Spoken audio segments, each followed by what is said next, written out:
मी काल स्वतः पीडितेच्या वडिलांशी 2 वेळा बोललो। मी त्यांना हे समजावून सांगितलं की आपल्याला नराधमाला मृत्यूदंडाची शिक्षा करून घ्यायची आहे।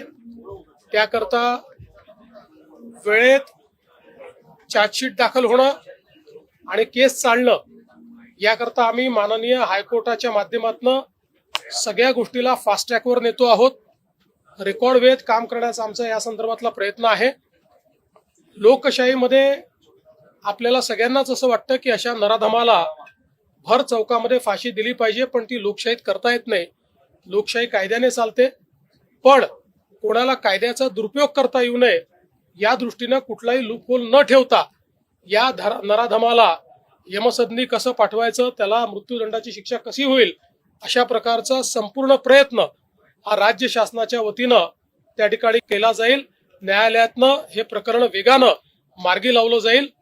तशा संदर्भातलं एक लेखी पत्र देखील आम्ही पीडितेच्या कुटुंबाला दिलेलं आहे। घटना गंभीर आहे, रोष देखील साहजिक आहे।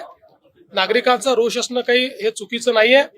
मला असं वाटतं एवढंच आहे की त्या ठिकाणी काही लोक हे त्याही परिस्थितीचा फायदा घेऊन काही वेगळ्या पद्धतीचं वळण लावण्याचा प्रयत्न करत होते, पण मी मुलीच्या वडिलांचे आभार मानतो की त्यांनी ती परिस्थिती समजून घेतली आणि सीपींशी चर्चा केल्यानंतर त्यांनी हा निर्णय केला की आम्ही हे कॉल ऑफ करू।